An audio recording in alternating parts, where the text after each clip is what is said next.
Hello everyone, this is Shivraj Patidar. Welcome to Navigate Institute. हम यहाँ पर व्यापम के प्रीवियस ईयर क्वेश्चन सॉल्व कर रहे हैं और अभी जो हमने टॉपिक उठाया है वो आपका नॉन टेक में मैथ्स का। और मैथ्स में हमने 3 अप्रैल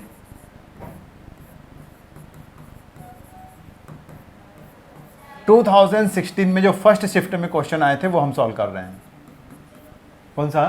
3 अप्रैल 2016 में फर्स्ट शिफ्ट में जो मैथ्स से क्वेश्चन आए थे आपके 14, उनको हम एक एक करके सॉल्व कर लेंगे यहाँ पर। तो देखते हैं पहला क्वेश्चन आपसे क्या पूछा था कि what is the mean absolute deviation of the numbers 1 2 3 4 and 5। यहाँ पर क्या बोला है आपको, या पूर्ण विचलन का माध्य क्या है। ये आपने 8th या 9th वाले मैथ्स जो अपना रहता है उस क्लास में हम पढ़ते हैं। क्लियर है? क्या पढ़ा है आपसे कि पूर्ण विचलन, या फिर आपसे पूछा गया था एब्सोल्यूट डेविएशंस क्या रहेगा, कौन सी वैल्यू, 1 2 3 4 एंड 5 वैल्यूज का। तो क्या निकालते हैं हम एब्सोल्यूट डेविएशन। इसको अगर हम सिग्मा से रिप्रेजेंट करेगा इसको हम बोलते हैं एब्सोल्यूट डेविएशन। और इसका फार्मूला क्या होता है हमारा कि 1/n summation of number of fractions xi minus xm या मीन वैल्यूज। क्लियर है? i इक्वल टू क्या है, i equal to 1 to n। तो यहां पर अगर हम बात करें तो xi क्या है, जैसे 1 2 3 4 एंड 5, और xm कैसे निकालेंगे, तो हम इन सभी का एवरेज निकाल लेंगे। तो आपने सभी का क्या कर लिया है, एवरेज निकाल लिया।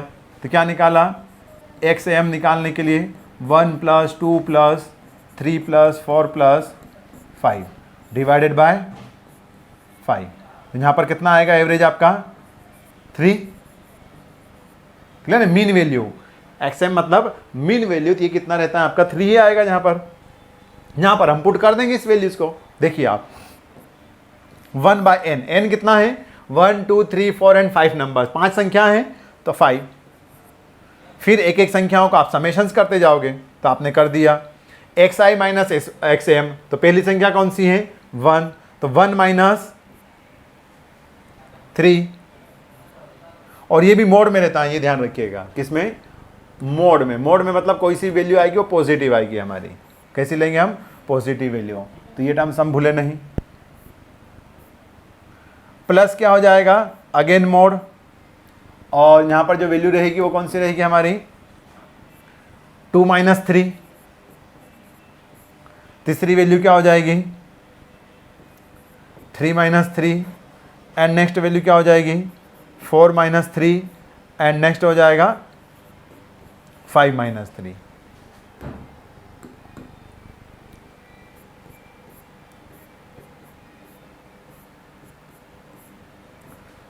क्लियर है? तो अगर गाइस यहां से अगर हम इसकी एब्सोल्यूट वैल्यू निकाले सॉल्व करके, तो क्या निकलेगी एब्सोल्यूट वैल्यू 1/5। और ये वैल्यू 1 - 3 मतलब कितना बचा 2, माइनस का 2 मोड में से बाहर निकलता है तो क्या वो प्लस का 2 ही कंसिडर करते हैं हम।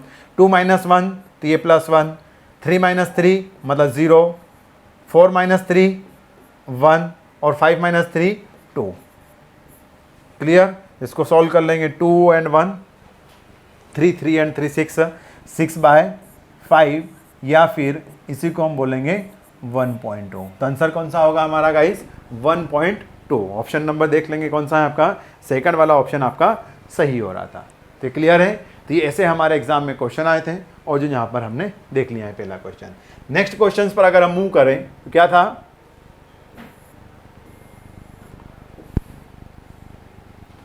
आपसे पूछा गया है if one of the roots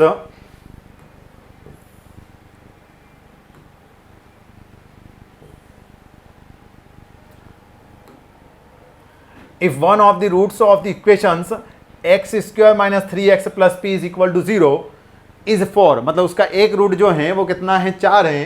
तो what is the value of p, तो p की वैल्यू क्या होगी ये बताइए आप। वी नो दैट रूट्स कौन कौन से होते हैं, जैसे हम मान लेते हैं कि अल्फा = 4 दिया है और बीटा = आपको फाइंड आउट करना है और p की वैल्यू तो आपको जानना ही है। क्लियर है? वी नो दैट, क्या जानते हैं आप कि अगर अल्फा प्लस बीटा की बात करें तो वो इक्वेशंस में क्या होते हैं -b/a, -b/a। और कब, जब इक्वेशन आपकी ax² + bx + c = 0 हो तो इसके जो रूट्स रहेंगे वो क्या रहेंगे, रूट्स किस टर्म्स में, अल्फा प्लस बीटा, मतलब जो मूलों का योग, मूलों का योग, रूट्स समेशन, रूट्स सम क्या होता है, alpha plus beta minus B by A. कब, यहां पर प्लस हो, तो यहां पर क्या हो जाएगा हमारा, यहां पर देखिए ये फार्मूले का माइनस तो है, इसे बी की वैल्यू कितना है, यहां पर बी है, तो यहां पर बी की जगह क्या आएगा, -3 आएगा।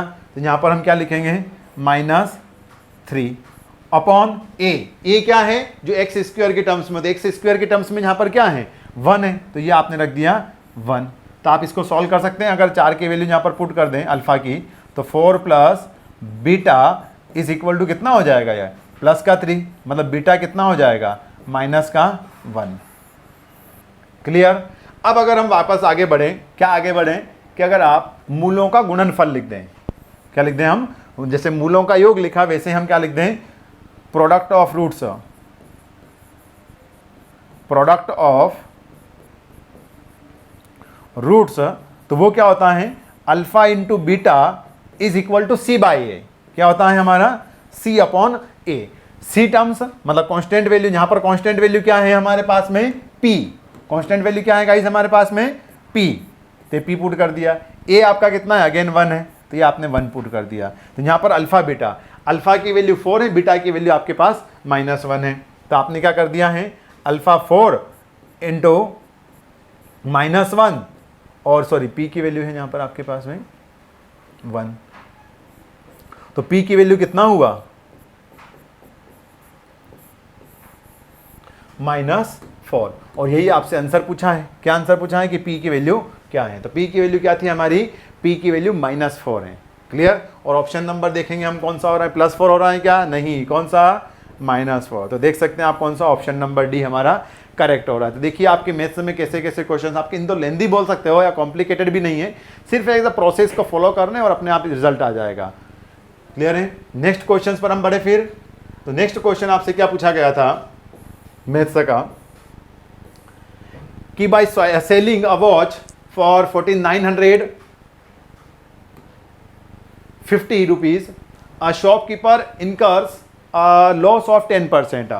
अगर कोई शॉपकीपर या दुकानदार 4,950 रुपये में किसी घड़ी को बेचता है या कुछ सेल करता है तो उसे 10% का लॉस होता है, तो what is the cost price of the watch for the shopkeeper. उस वॉच की या उस घड़ी की कॉस्ट प्राइस कितना था या क्रय मूल्य कितना था, वो आपको निकालना है। तो गाइज ये हमको पता है कि 90% जो है या 90 रुपए या 90% किसके बराबर हैं, 4,950 रुपए के बराबर है कि नहीं है। 90%, 90% of cost is equivalent to 4,950।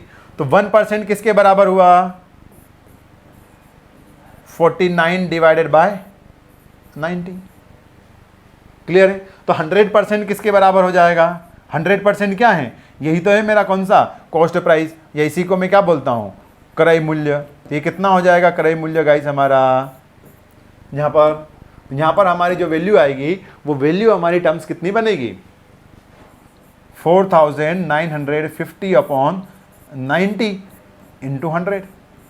इससे हम क्रॉस कर सकते हैं, तो क्या हो जाएगा यह 9 5 जा 45 एंड अगेन 9 5 जा 45। तो ये हो जाएगा आपका कितना, 5,500 रुपीज आपकी क्या थी, सीपी वैल्यू या क्रय मूल्य। तो आंसर कौन सा हो जाएगा हमारा, 5,500 रुपए थे, 5,550 नहीं, कौन सा ऑप्शन नंबर जो थर्ड देखें हम, तो वो आपका सही हो रहा है कि 5,500 रुपए आपकी घड़ी की मूल्य थी। आपने उसको 4,950 रुपए में बेचा, तो आपको कितना, 10% की हानि होगी। तो डायरेक्टली इसको सॉल्व कर सकते हैं, क्या कर सकते हैं, आपको खुद को पता है ना 4,950 किसके, 90 के बराबर है, तो 100 किसके बराबर होगा, तो आप पहले 1 में निकाल दें और उसको मल्टीप्लाइड बाय 100 कर दें हम। ये आप जैसे रेशो निकालते हैं ना सीमेंट सैंड एग्रीगेट वाला, वही रेशो तो है इस टर्म्स में भी। नेक्स्ट क्वेश्चन पर मूव करें हम। तो नेक्स्ट क्वेश्चन आपसे क्या पूछा गया था, फोर्थ,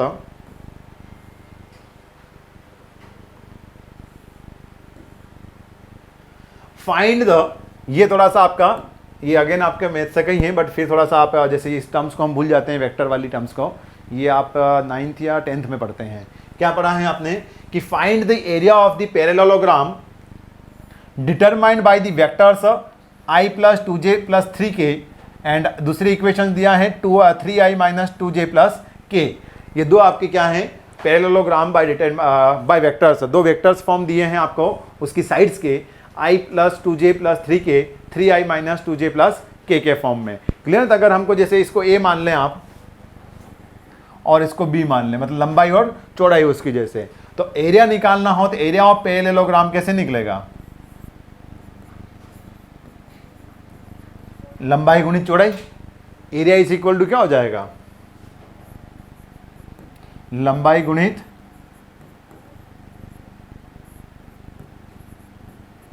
चौड़ाई। तो a इंटू बी फैक्टर निकालते हैं तो डिटर्मिनेंट कैसे का निकाल, मतलब वेक्टर फॉर्म को कैसे सॉल्व करते हैं? तो वेक्टर फॉर्म को अगर याद नहीं हो आपको तो ध्यान रखें कैसे सॉल्व करते हैं हम। यहाँ पर डिटर्मिनेंट के फॉर्म में लिखते हैं, ऊपर लिख लेते हैं आप i, j और k वैल्यू। क्या लिखते हैं हम? i, j और k का डिटर्मिनेंट फॉर्म, और यहाँ पर इनके जो डिटर्मिनेंट इक्वेशन हैं लाइक दैट, i का जो फैक्टर है, i का फैक्टर जैसे यहाँ पर 1 है, यहाँ पर 2 और यहाँ पर 3 है, तो ये पुट कर दिया। दूसरी इक्वेशंस में i = 3 है, मतलब i के फैक्टर कितना है? 3, 2 का है सॉरी j का -2 और k का फैक्टर अगेन आपका 1 है। इसको बस हमने यहाँ पर पुट कर दिया। बस इसको क्या करने देते हैं हम? सॉल्व कर लेते हैं। तो सॉल्व कर लीजिए आप इसको। कैसे सॉल्व करेंगे? यहाँ पर होता है आपका i फर्स्ट कॉलम और फर्स्ट रो को छोड़कर, अगर जैसे आप i कंसिडर कर रहे हैं तो क्या करते हैं? फर्स्ट रो और फर्स्ट कॉलम को छोड़कर जो टर्म्स बचे उसका हमको क्या करना रहता है? Cross multiplication. क्या करना रहता है? Cross multiplication. तो देखिए आप i हैं तो i के साथ में क्या हो जाएगा? क्रॉस मल्टीप्लाई, मतलब इस टर्म्स का, इस टर्म्स में आप मल्टीप्लाई करेंगे। कितना? 2 × 1 और -2 × 3, कुछ इस टर्म्स में होता है। क्लियर है? ध्यान रखिएगा। हम अगेन अगर हम बात करें j वैल्यू के लिए, तो j जो बीच की टर्म्स आती है उसके लिए यहाँ पर फॉर्मूले में क्या जाता है? माइनस, तो माइनस का j कंसिडर कर लिया। नेक्स्ट अगेन वही टर्म्स आपको फॉलोअप करना है। क्या फॉलोअप करना है कि j है तो j वाली जिसके साथ में j आ रहा है वो वाली छोड़ दो, मतलब जिसके साथ में i आ रहा है तो i को छोड़ दो। जैसे i इसके साथ में ये वाली रो छोड़ दी हमने, इसके साथ में आपका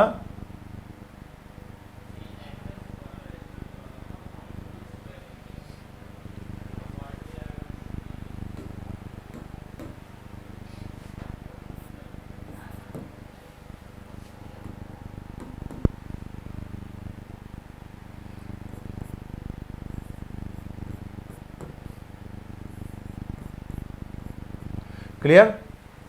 तो i की टर्म्स है तो i के साथ में जो जो टर्म्स हैं उनको हम छोड़ दिया करेंगे। तो j की टर्म्स है तो j के साथ में आपने ये वाली रो सॉरी कॉलम एंड ये रो को छोड़ दिया। बचा क्या? 1 3 एंड 3 1। तो इसका मल्टीप्लाई कर दो आप, तो 1 × 1 -3 × देखो कैसे मल्टीप्लाई करना है, जैसे आप ऐसे क्रॉस कर रहे हो, x बना देना है। क्या बनाना है? x बनाना है।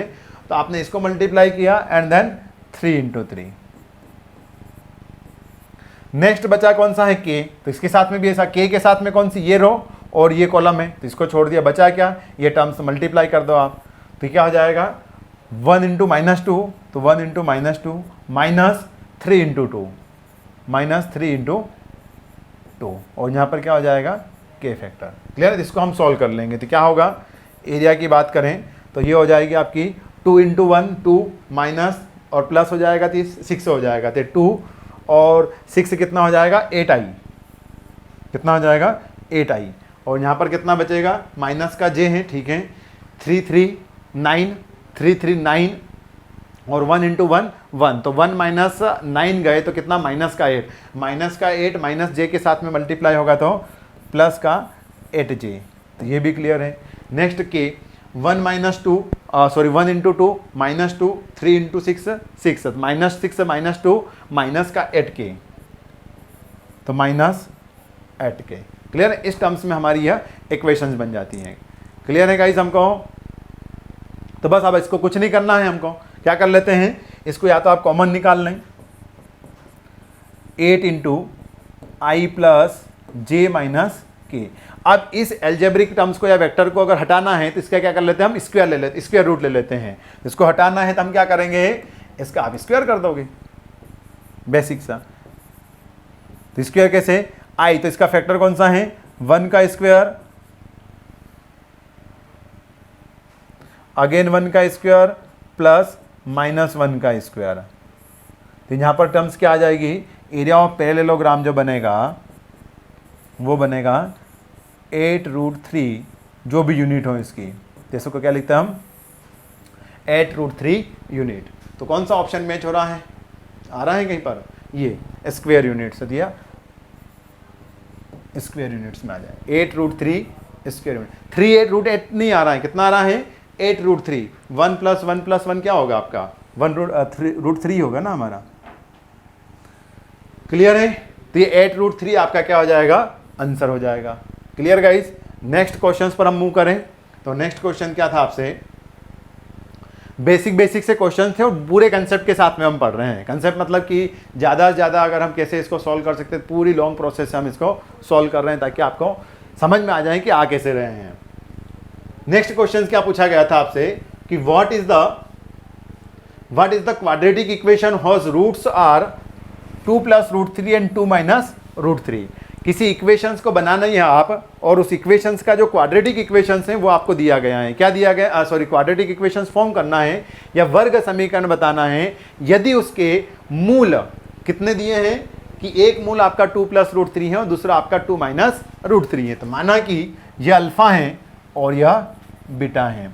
Equation in form of roots, equation in form of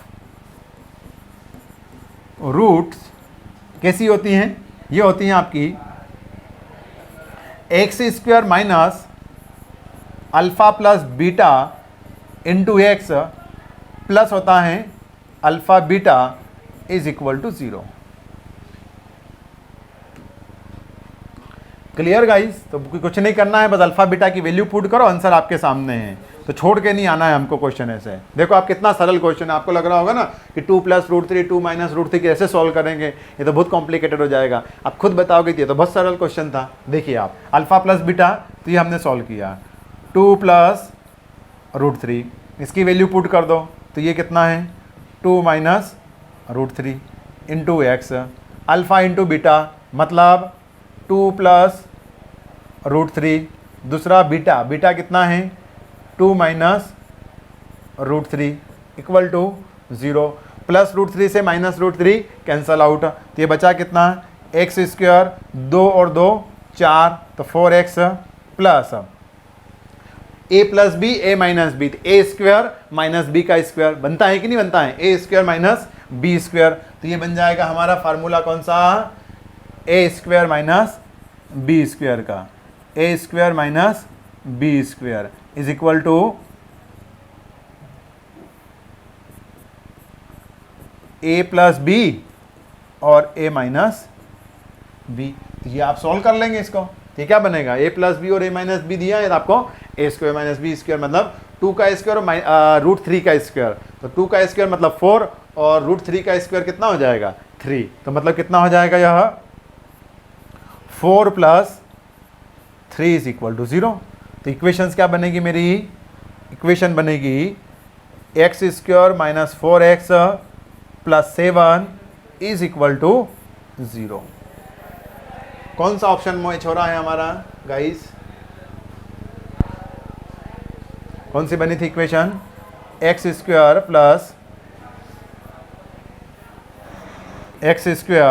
-4x + 7 is equal to 0। तो कौन सी है,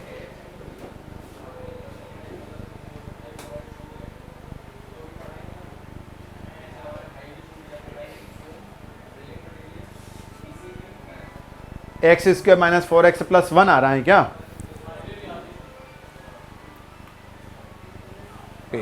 थोड़ा सा इक्वेशंस में अगेन थोड़ा सा गलती कर दी है क्या हमने, क्या गलती की है, x² -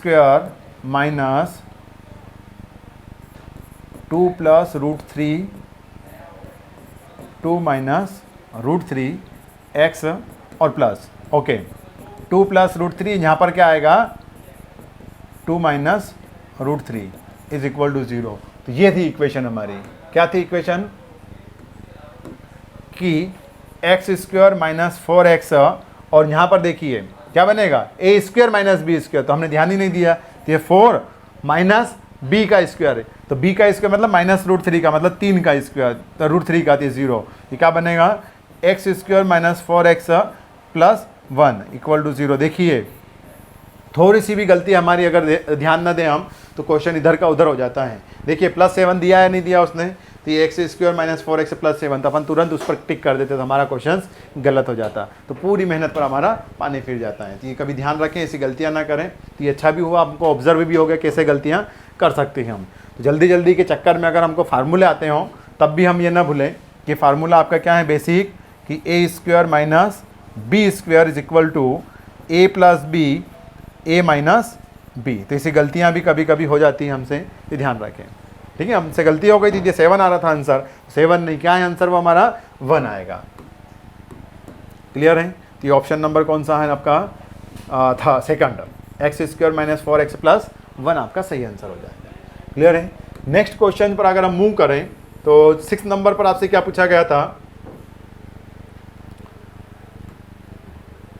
6 नंबर्स पर आपसे पूछा गया था कि the present ages of Madhu and Puja is in the ratio of 2:6। किसके फॉर्म में है 2:6।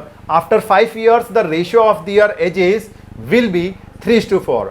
What is the average of their ages after 10 years from the now. Madhu और पूजा की वर्तमान आयु, मधु और पूजा की वर्तमान आयु जो है,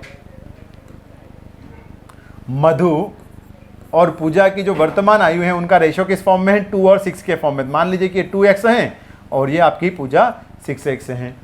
आयु का अनुपात 2:3 है। 5 साल बाद उनके आयु का अनुपात 3/4 होगा। 5 साल बाद मतलब आफ्टर 5 years,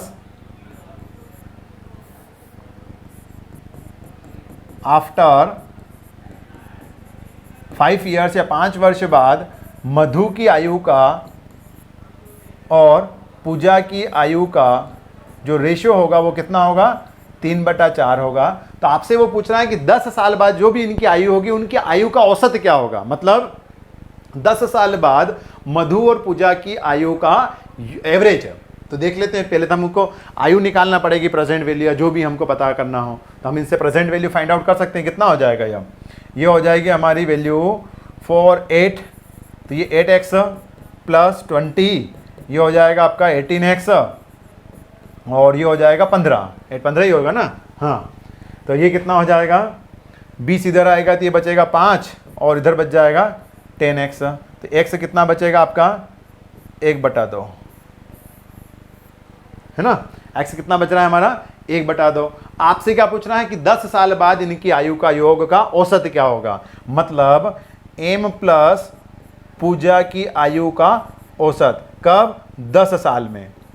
तो 10 साल मतलब प्रेजेंट में कितना है 2x, तो 10 साल बाद कितनी हो जाएगी, प्रेजेंट में कितनी है 2x, तो 10 साल बाद तो 2x प्लस 10 प्लस कौन हमारी मधु, तो कहती ये हो गया। पूजा कितनी है, तो पूजा है 6x प्लस 10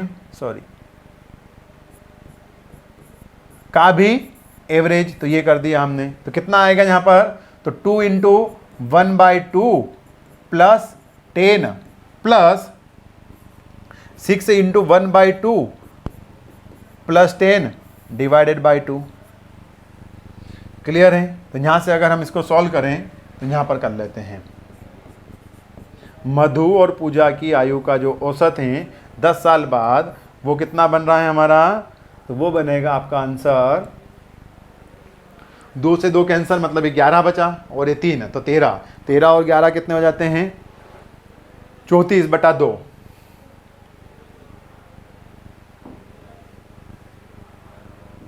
ना 24 ना, 2 और 1 3, 2 कैंसल आउट। ठीक है, ये 11 और 13 कितने हो जाएंगे 10 10 20 24, तो 24/2 मतलब एवरेज कितना निकल रहा है 12 वर्ष। कितना निकल रहा है, उनकी आयु का औसत कितना निकल रहा है गाइज हमारा 12 ईयर्स। आंसर कौन सा होगा, ऑप्शन नंबर आपका सेकंड, कि 12 ईयर्स आपका क्या रहेगा, औसत रहेगा। और ये देख लीजिए आपको आंसर के में भी यही दिया था। क्लियर है, व्यापम के आपकी एज इट इज PDF उठाई है हमने और वहीं से हम सॉल्व कर रहे हैं। क्लियर है, तो ये कन्फ्यूज़न भी ना हो और बिल्कुल हम ये सॉल्व करते रहें एक से एक क्वेश्चन और बिल्कुल बनते जाएंगे। क्लियर है, देन फिर हम मूव करते हैं नेक्स्ट क्वेश्चन पर। तो नेक्स्ट क्वेश्चन क्या पूछा था आपसे, प्रोबेबिलिटी से आया है। देखिए क्वेश्चन किससे आया है, प्रोबेबिलिटी से। क्या पूछा है कि if P of A is equal to 1/4 P of B, मतलब probability of B active event, क्या इसका टर्म्स क्या होता है, प्रोबेबिलिटी ऑफ B इवेंट, कि B घटना के घटित होने के चांसेस कितने हैं, 2/5, और P of A plus B, A और B के साथ में घटित होने की घटना कितना है, 1/2। तो आप बताइए कि AB के साथ में या P ऑफ AB कितना हो सकता है। तो वी नो दैट, क्या जानते हैं, बेसिक सा फार्मूला होता है, probability A plus B is equal to P of A plus P of B minus P of AB। तो यहाँ पर हम सभी की वैल्यू पुट कर सकते हैं। तो वैल्यू अगर हम पुट करेंगे यहाँ पर, तो PAB कितना दिया है आपको, 1/2। तो ये 1/2 आपने पुट कर दिया। PA कितना दिया है, 1/4। PB कितना दिया है, 2/5। तो P ऑफ AB हमको निकालना है। P ऑफ AB को इधर ले आएंगे और ये वाली टर्म्स उधर लेकर चले जाएंगे हम। तो ये P ऑफ AB हो जाएगा, ये LCM ले लेंगे हम। तो LCM कितना हो जाएगा, ये 20। तो ये हो जाएगा 5 + 8 - 10 डिवाइडेड बाय 20। अरे 1/2 उधर चला जाएगा, तो 1/2 अपॉन में इसका LCM लेंगे कितना जाएगा, 20 ही जाएगा। 20 इसके साथ में दिए, 10 इसके साथ में मल्टीप्लाई। तो ये कितना हो जाएगा आपका 3/20। कितना हो जाएगा, 3/20 -2 एंड देन +2 5। तो कितना हो जाएगा 3। तो 3/20 मतलब 3/20 चांसेस होंगे उसके घटित होने के, किसके, P ऑफ A के, अब सॉरी P ऑफ AB के साथ में। 3/20 ऑप्शन नंबर थर्ड जो सेकंड है आपका वो सही हो रहा है हमारा। नेक्स्ट क्वेश्चन पर मूव करें हम। 8 नंबर का क्वेश्चन आपसे पूछा गया था, देख लीजिए। हम बोलते हैं कि डिफरेंशिएशन वगैरह से क्वेश्चंस नहीं आते हैं, बट ये कुछ क्वेश्चन आ जाते हैं और देखिए कैंसिल भी नहीं हुआ था। जैसे पिछली बार 2020 में भी आया था आपका, और बहुत सारे स्टूडेंट्स ने ऑब्जेक्शन लिया था कि वहाँ से आ गया, वहाँ से। तो 12th के कुछ क्वेश्चंस आ जाते हैं आपके 12th लेवल के मैथ्स के, 11-12 के, तो हम छोड़ कर नहीं जाए। और बेसिक्स हैं, थोड़ा सा डिफरेंशिएशन अगर हमको आएगा तो बिल्कुल हम कर देंगे। ज़्यादातर डिफरेंशिएशन के आते हैं, इंटीग्रेशन के कम आते हैं। देखते हैं हम इसको क्या बोल रहा है कि if x is equal to 2bt, x दिया है आपको 2bt, y दिया है आपको bt²। ठीक है, t is the parameter and b is any arbitrary constant. ठीक है, what is the value of dy by dx, हमको क्या निकालना है, dy बाय dx। तो ऐसा नहीं करना है कि इस इक्वेशंस को, y वाली इक्वेशंस को x के रिस्पेक्ट में हमने डिफरेंशिएशन कर दिया, ऐसे नहीं करते हैं। क्या करते हैं, अगर t को क्या बोल रहा है, वो पैरामीटर है, मतलब कुछ वेरिएबल टर्म्स हैं, और b ये तो कोई कांस्टेंट टर्म्स हैं, जैसे 5, b की वैल्यू 5, 10 कितनी भी हो सकती है, तो वो कांस्टेंट टर्म्स हैं। तो हम यहाँ पर क्या करेंगे कि इन दोनों इक्वेशंस को डिफरेंशिएट करेंगे अलग अलग, डिफरेंशिएट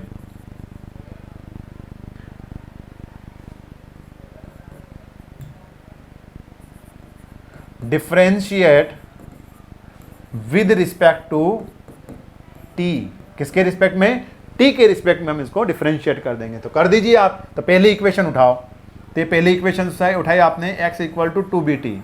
तो क्या होगा, dx बाय dt, क्योंकि x कोई कांस्टेंट नहीं है, x क्या है, फंक्शन ऑफ t, मतलब किसके ऊपर डिपेंड कर रहा है, वो t और b के ऊपर। तो इसलिए ये कांस्टेंट नहीं होगा यार, ये क्या नहीं होगा, हमारा कांस्टेंट नहीं होगा। क्लियर है, अगर x इक्वल टू कितना हो जाएगा 2bt, ये वेरिएबल है तो इसका 0 नहीं होगा। 2 का करोगे तो 2 का हो सकता है हमारा, बट 2 किसके साथ में, t के साथ में। तो इसको हम करते हैं कि साथ dy बाय dx, या जो भी हमारे जैसे कांस्टेंट क्या होता है, t। तो यहाँ पर डायरेक्टली कर देते हैं इसको dt की टर्म्स में। t की टर्म्स में होगा तो कितना हो जाएगा, यह 2b। कैसे होता है, अगर y equal to x to the power n हो, तो ये क्या हो जाता है, dy by dx n x to the power n minus one. Clear है? अगर हम इसका डिफरेंशिएशंस करें तो इस इक्वेशंस का डिफरेंशिएशन कितना होता है कि अगर y की टर्म्स में x to the power n हो तो क्या हो जाता है n x into n minus one. तो यहाँ पर भी यही होगा, 2b तो कांस्टेंट है तो कांस्टेंट निकाल लिया, t को पुट करा तो t की घात कितनी है 1, तो 1 माइनस वन मतलब कितना हुआ 1 माइनस वन 0, तो t की घात 0 मतलब 1, t टू दी पावर 0 मतलब 1, और आगे कितना n मतलब उसकी घात, तो यहाँ पर घात कितनी थी उसकी 1, ये 1 आगे आ गया, मतलब बचेगा कितना आपका 2b। तो ये आपकी इक्वेशन 1 हो गई। दूसरा हम देख लें अगर y वाली terms, y equal to b t square, इसको भी अगेन कर दें हम तो dy बाय डी टी, और ये कितना हो जाएगा देखिए, अब ये हो जाएगा 2bt, क्या हो जाएगा 2bt, t क्या है t की घात, तो t की घात n माइनस वन मतलब 2 माइनस वन मतलब 1, तो टू माइनस वन तो 1 बचा, और आगे कितना आएगा 2, क्योंकि n आगे आ जाता है और b आपका एज इट इज बचा रहेगा। क्लियर है? आपको इन दोनों का रेशियो निकालना था तो अब निकाल दो आप रेशियो इन दोनों का, तो ये निकाल दिया हमने इन दोनों टर्म्स का रेशियो। इन दोनों टर्म्स को हम अगर इक्वेट करें या रेशियो निकाल लें तो क्या रहेगा रेशियो, dy बाय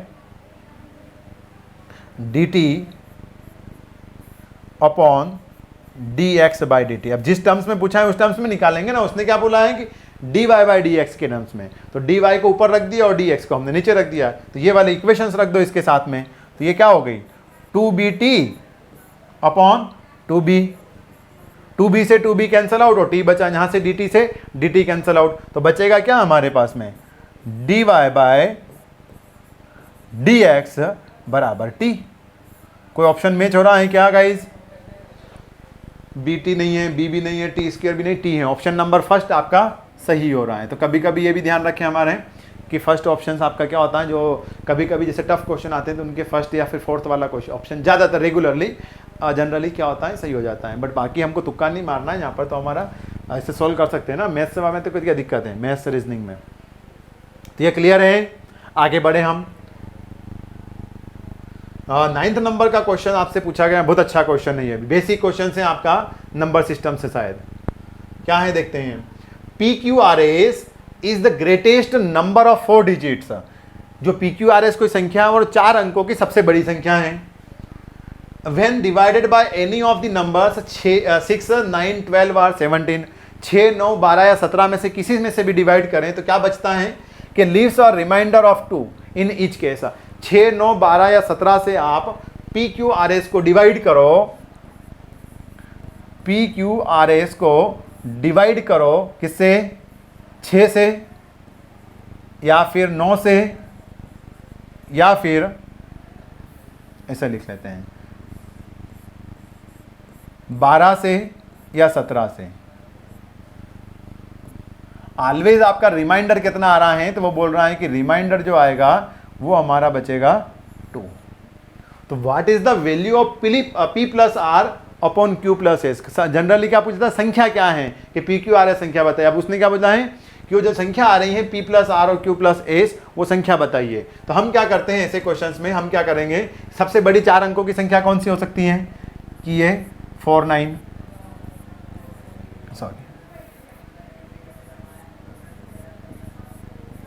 ये हो सकती हैं।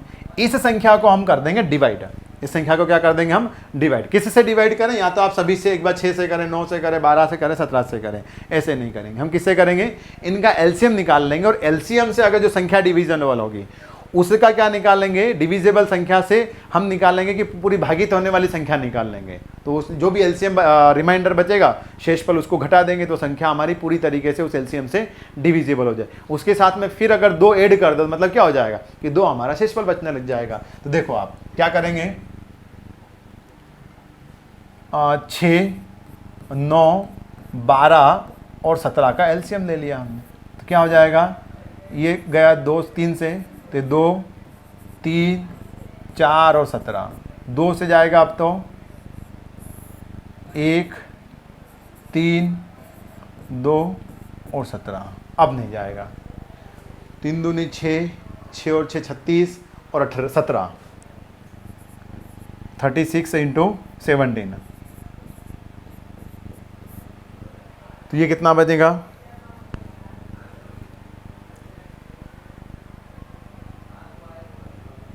102, 10 बचा और 61 मतलब 612। तो 612 से इसको डिवाइड कर दो, ये एलसीएम आ रहा है।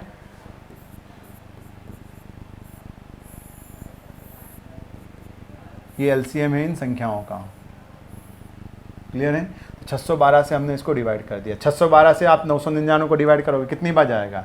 एक बार। तो ये आपने 612 से डिवाइड कर दिया, कितना बचा? 7, 8 और 3, ऊपर से उतार लिया आपने 9। फिर इसको करो तो कितना? 6 6 36 लगभग, तो मतलब कितना बच जाएगा? 6 बार। तो ये हो जाएगा कितना? 6 6 36 और 12 6 72, तो ये हो जाएगा। तो ये कितना बचेगा? 7 0 2 और क्रॉस। ये 207 क्या है? शेषफल है। तो ये आपको 207 नहीं चाहिए, आपको कितना चाहिए था? शेषफल सिर्फ 2 चाहिए था। पहले इस 999 में से क्या करेंगे हम? इस 207 को घटा दो। तो 999 में से 207 घटाएंगे, क्या घटाएंगे हम? 207। तो ये घटा दिया आपने, प्लस चलो फिर अभी देख लेते हैं। आप 207 ही घटाओ आप, तो कितना जाएगा? ये 9 में से 7 गए तो ये 2,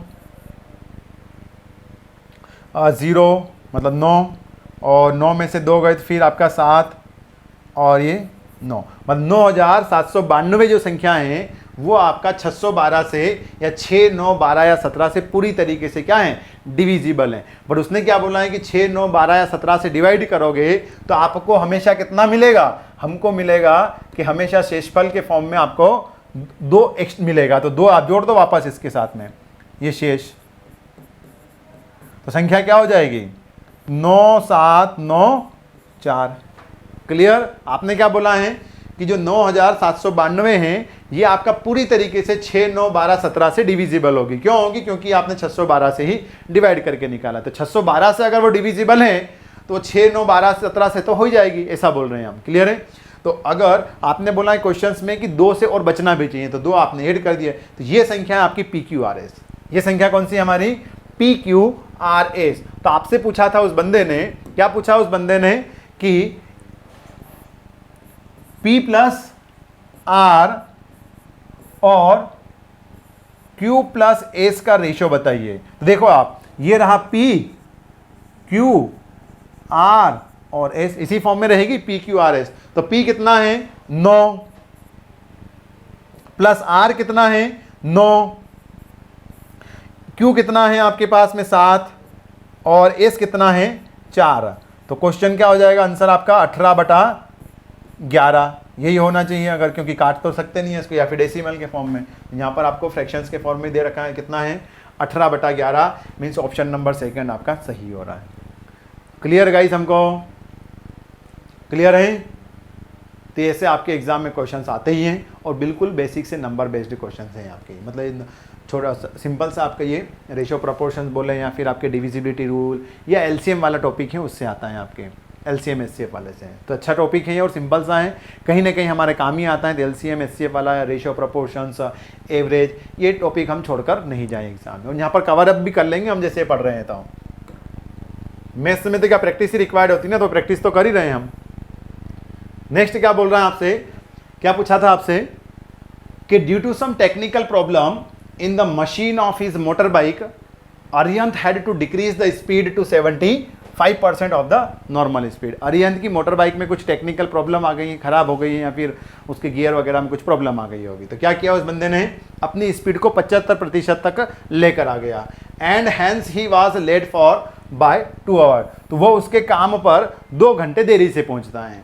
तो उससे आपसे क्या पूछा है कि what is the normal time, मतलब उसको जो रेगुलर समय कितना लगता है ऑफिस पहुंचने में।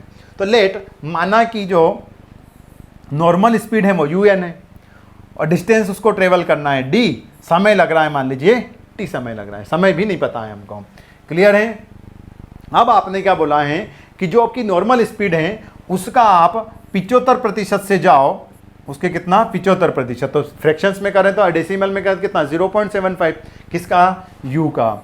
तो आपको समय कितना लग रहा है? आपको समय लग रहा है t प्लस 2 आवर्स एक्स्ट्रा लग रहा है कि नहीं? जो नॉर्मल टाइम है उससे 2 घंटे ज़्यादा लग रहे हैं, तो ये t प्लस 2 टाइम, मतलब 2 घंटे ज़्यादा देरी से। क्लियर है यह? तो बस आपसे यही तो पूछ रहा है टी की वैल्यू। तो आप क्या करेंगे, यहां से किसकी टी की वैल्यू चाहिए ना हमको, तो डी की वैल्यू पुट कर दो। तो ये हमने पुट कर दिया, यहां से 0.75 UN, डी की वैल्यू कितना है UN into T upon T plus 2। तो UN से UN कैंसल आउट हो जाएगा, तो यहाँ पर आपका आंसर आ जाएगा साथ में हमारे। तो क्या हो जाएगा 0 पॉइंट, तो इसको या तो आप ऐसे भी, हाँ ठीक है 0.75, तो इसको डायरेक्टली हम ऐसे कर लेते हैं 75/100। तो ये कितना हो जाएगा 3 और ये 4, तो ये कितना हो जाएगा 3T प्लस 6 और ये 4 इसके साथ में चला जाएगा, तो कितना होगा 4T। क्लियर। तो T कितना हो जाएगा 6 आवर्स। 40 माइनस 3T कितना बचेगा 6 घंटे। तो कितने समय लगेगा हमको 6 घंटे लगेंगे रेगुलर समय घर पर जाने में। अगर आपसे पूछ ले कि उसके बाद मतलब दूसरा क्वेश्चन क्या पूछ लेता है कि नॉर्मल टाइम आपका कितना है कि 6 घंटे है। दूसरा क्वेश्चन क्या हो जाता है कि 0.75% करने पर आपका टाइम पीरियड कितना हो जाएगा, कितना लगेगा 2 घंटे एक्स्ट्रा, तो कितना 8 घंटे लगने लग जाएंगे। बट अभी आपसे नॉर्मल टाइम पूछा था तो कितना 6 घंटे हैं। क्लियर है। नेक्स्ट क्वेश्चन पर अगर हम मूव करें तो 11th नंबर से आपका पूछा गया था कि what is the average of the first 6 multiple of 7। 7 के पहले 7 के पहले 6 गुणनफलों का एवरेज क्या है। क्लियर है। सबसे सिंपल क्वेश्चन है आपका। तो 7 का पहाड़ा लिख दो आप तो 6 बार, 7, 14, 21, 28, 35 और 42 डिवाइडेड बाय 1, 2, 3, 4, 5 और 6 संख्याएं। इसका चाहिए मुझे एवरेज। तो ये निकाल दिया आपने एवरेज, कितना हो जाएगा यह 21 और 14 कितने 35, 28 और 7 35 और ये 35। तो ये हो गए 35 और 35 70 और 35 105, 105 और 107 157, 105 और 7 105 और 107 40 147। तो 147 डिवाइडेड बाय 6, तो ये कितना हो जाएगा 6 दूनी 12 और बचे कितने 2, तो ये हो जाएगा 6 चौक 24 दशमलव आ जाएगा और बचेगा कितना 3, तो 6 पंजा का 30 है, मतलब 24.5 आएगा 24.5। तो ऑप्शन नंबर 3 आपका सही हो रहा है। क्लियर है गाइस। नेक्स्ट क्वेश्चन पर हम मूव करें तो आपसे क्या पूछा गया था 12th नंबर पर कि product A and B cost 2000 rupees and 1400 rupees respectively. कोई प्रोडक्ट हैं ए और बी जिनकी मूल्य कितने हैं 2000 रुपए और बी का मूल्य है 1400 रुपए। If the price of A and that of B is increased by 20% and 30%। A की जो अभी मूल्य है, लागत मूल्य जो भी बोले वो कितना है 2000 रुपए, ठीक है। बी का कितना है 1400 रुपए। If the price A and B that of B is increased by 20% and 30%। अब महंगाई बढ़ रही है तो महंगाई के साथ में आपका क्या हुआ प्राइस इंक्रीज हो गए। तो इंक्रीज्ड बाय कितना, यह 20% और यह 30%।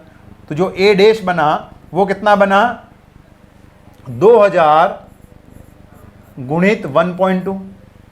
अरे 20% बढ़ गए ना तो 100% तो पहले ही था वो आपका, तो 1.2 और जोड़ देंगे ना, या फिर ऐसा करेंगे आप कैसा कि 2000 तो है सही 20% और बढ़ाओ। तो 20% मतलब 2000 का 20% कितना होता है 400 रुपए और बढ़ाना पड़ेंगे हमको। क्लियर है। तो डायरेक्टली हमारे कितने होगा यह, अब जो 2000 की चीज़ थी वो आपको 2400 रुपये में मिलेगी। कितने में 2400 में सॉरी। वैसे बी डैश की बात करें तो वो कितना हो जाएगा 1400 इंटू कितना है 30, तो मतलब कितना 1.3। तो ये कितना हो जाएगा 1.3, मतलब इसका यही हुआ कि 30% और बढ़ा दो आप तो कितना हो जाएगा 420 और बढ़ा दो आप, तो 420 बढ़ाओगे मतलब कितना हो जाएगा यह 1820 रुपये और हो जाएंगे। तो मतलब अब नई चीज़ आपको कितने में मिलेगी, 1820 रुपये में आपको प्रोडक्ट मिलता रहेगा, जो पहले आपको कितने में मिल रहा था 1400 रुपये में। अब बोलिए आपसे क्या पूछा है, हमने क्वेश्चन आधा ही पढ़ा है अभी, ठीक है। क्या बोल रहा है कि then what is the price of 1 dozen and 2 dozen of B, मतलब 1 दर्जन ए और 2 दर्जन बी का मूल्य बताइए। क्या पूछा है आपसे, आपसे बताया है, पूछा है उसने, ये नहीं पूछा कि ए और बी का नया मूल्य क्या है। आपसे पूछा है कि अगर आप 1 दर्जन ए और 2 दर्जन बी लेकर आए, तो 1 दर्जन ए मतलब 12 गुणित ए डैश, और ये क्या हो जाएगा 12 गुणित 2 गुणित बी डैश। क्यों, क्योंकि 2 दर्जन है, हुए कि नहीं हुए। तो ये कितना हो जाएगा 12 गुणित 2400, और ये हो जाएगा 12 गुणित 2 गुणित 1820। तो इसको हम सॉल्व कर लेंगे, मल्टीप्लाई कर लेंगे, कर सकते हैं ना हम इनको, इनका क्या कर देंगे आप, गुना कर देंगे। तो 24 का 12 में करेंगे तो 12 चौक 48, 4 12 दूनी 24 और 4 कितने हो जाते हैं 28, तो ये हो जाएंगे हमारे 28,800 रुपये। कितने हो जाएंगे गाइस हमारे 28,800 रुपये। इसकी बात कर लें अब 12 24, तो ये हो जाएंगे 24 या 18 का कर दो आप पहले, 24, हाँ, तो 12 के साथ में इसका कर दो तो कितना हो जाएगा 12 दूनी 24, 12 अंठी 96, 24 और 96 कितने हो जाते हैं यानी कि 100, तो ये हो जाएंगे 0, तो ये फिर बचेगा कितना 10, फिर 12 यानी कि ये हो जाएंगे 12 और 10 कितने हो जाते हैं 22, तो 2240, मतलब 22,040 में फिर इसके साथ में किसका करना है 2 का मल्टीप्लाई, तो ये हो जाएगा आपका कितना 43,620 रुपये, 680 रुपये। तो ये कितना हो जाएगा आंसर हमारा, इसको जोड़ दो तो ये 0, ये 8, ये 8 और 6 14, 8 और 3 11 और 1 12, 4 और 2 6 और 1 7, तो 72,480 रुपये। कितना आ रहा है 72,480 रुपये। ऑप्शन नंबर कौन सा मैच हो रहा है 72,480 रुपये, ऑप्शन नंबर ए हमारा करेक्ट हो रहा है। तो ये भी क्लियर है हमको गाइस। नेक्स्ट क्वेश्चन पर मूव करें फिर हम, तो 13 नंबर का क्वेश्चन हमसे क्या पूछा गया था कि the population of a village at time t is equal to 0 is 2 lakhs, the rate of increase in the population is 10% per annum year over the year, मतलब हर एक साल आपका 10% के रेट से अगर पॉपुलेशन जनसंख्या वृद्धि हो रही है, तो आपको बताना है कि what will be the population at the start of 3rd year, मतलब तीसरे साल की शुरुआत में वहां पर जनसंख्या कितनी रही होगी। ध्यान दीजिएगा, तीसरे साल की शुरुआत में मतलब कितने 2 साल खत्म हो गए हैं, किसके साथ की शुरुआत में, तीसरे साल की शुरुआत में बोल रहा है कि पॉपुलेशन कितनी रही होगी, तो टाइम कितना रहेगा हमारे पास में 2 साल। तो यही तो आपका कितना है उसी चक्रवृद्धि ब्याज वाले फार्मूले से, तो A बराबर P1 + R/100 to the power T। तो यहां पर A मतलब आपको क्या निकालना है पॉपुलेशन,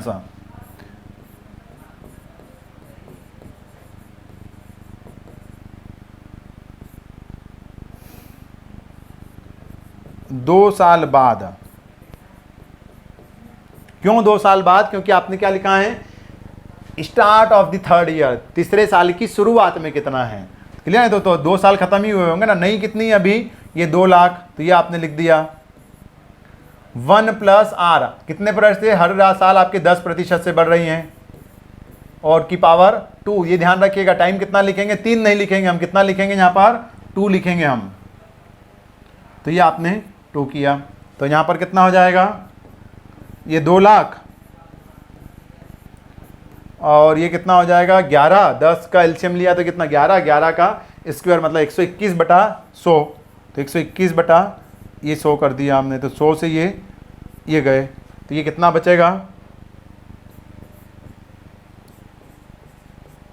पॉपुलेशंस कितनी आएगी 2 4 2 और 2 3 शून्य लगा दो, तो ये नई पॉपुलेशंस बन गई आपकी 2,42,000 आपकी यहाँ पर पॉपुलेशन हो जाएगी 2 साल के अंत में। वो t बराबर 0 बोल रहा है, मतलब 3 साल के बाद पूछता, तो थोड़ा सा गलत प्रिंट हो गया है, जो भी माने आप, बट वो पूछ क्या रहा है कि तीसरे साल की शुरुआत में, तो 2 साल ही हमको कंसिडर करना है। तो ऑप्शन कौन सा होगा हमारा 2,42,000।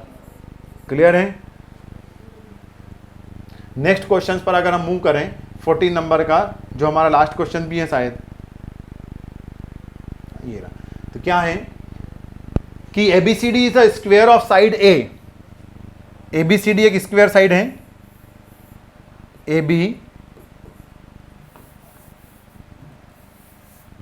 एबीसीडी आपका स्क्वायर है, जिसकी साइड कौन सी है? ए है, दोनों स्क्वायर है। It's side is increased bye 30%। तो what is the change in its area? अगर अभी इसके एरिया की बात करें तो कितना आएगा एरिया? इसका एरिया निकालने तो ए स्क्वायर। अब अगर हम क्या करें, आपने कर दिया इंक्रीज, तो अगर इसके बाद निकालें तो क्या हो जाएगा? ये हो गई आपकी न्यू साइड्स, ये हो जाएगा 1.3 टाइम्स ऑफ ए, और ये हो जाएगा 1.3 टाइम्स ऑफ ए। तो ये अगर ए डैश की बात करें तो ये ए डैश कितना निकलेगा? 1.3 ए गुणित 1.3 ए, मतलब 1.69 ए। तो गाइज ए डैश कितना है आपका? कितना बड़ा? एक ए। तो एक ए तो पहले ही था, सॉरी स्क्वायर, 1a स्क्वायर तो पहले ही था, तो बड़ा कितना? 0.69। 0.69 अगर परसेंटेज में बात करें तो कितना हो जाएगा? 69% मोर ऑफ ए। कितना है? 69% ज्यादा है आपका। कितना है? 69%। तो 69 कहां पर है? ऑप्शन नंबर 4 तो हमारा सही हो रहा है। यहां तक क्लियर है गाइस? हमको ये अभी टर्म्स क्लियर है? तो ये हमने 14 जो क्वेश्चन आते हैं हमारे मैथ्स में, वो 3 अप्रैल 2016 की फर्स्ट शिफ्ट के हमने सॉल्व कर लिए हैं। क्लियर है? इसमें कोई से भी और आपको डाउट वगैरह आए तो आप कमेंट में कमेंट करके बता सकते हैं, तो हम आपको टेलीग्राम पर या कहीं पर भी आपको जो भी प्रॉब्लम होगी वो हम इसका सॉल्यूशन दे देंगे। क्लियर है?